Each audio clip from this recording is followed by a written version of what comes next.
Rice cooker আমরা বাসা বাড়িতে সবাই ব্যবহার করি, আর এই রাইস কুকার যদি নষ্ট হয়ে যায় তাহলে কিভাবে মেরামত করতে হয় অনেকেই আমরা জানি না। আর যদি আমার এই ভিডিও দেখেন তাহলে চাইলে নিজেরা ঠিক করতে পারবেন। দেখতে পাচ্ছেন এখানে রাইস কুকার মূলত একটি সুইচ দিচ্ছি, অর্থাৎ সুইচটি এখানে অন হচ্ছে না, সুইচটি উপরে উঠে যাচ্ছে বারে বারে। এরকম সমস্যা যদি আপনার কাছে হয় তাহলে কি করবেন দেখেন। প্রথমে দেখতে পাচ্ছেন ভিতরে ম্যাগনেটিক সুইচ, এই ম্যাগনেটিক সুইচ মূলত জংকারে নষ্ট হয়ে, দেখতে পাচ্ছেন এখানে ভিতরে জংকারে নষ্ট হয়ে ভেঙে গেছে একেবারে।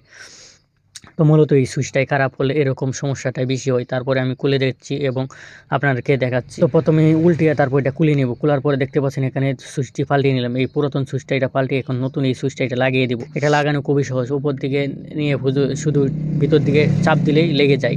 তো এভাবে লাগিয়ে দিতে পারে। লাগিয়ে দেওয়ার পরে এই উপরে যে নবটা আছে সেটার সাথে লাগিয়ে নিতে পারেন। তারপরে আমি আরও কিছু পাস চেক করে নিচ্ছি কোনো সমস্যা আছে কিনা।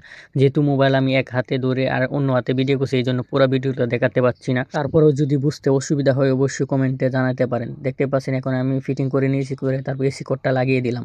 এসি কোডটা লাগানোর আগে অবশ্যই ভিতরে অল্প কিছু পানি দিতে হবে।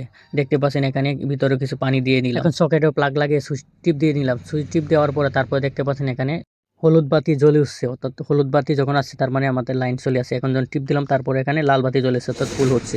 তো অবশ্যই আপনারা এভাবে মেরামত করতে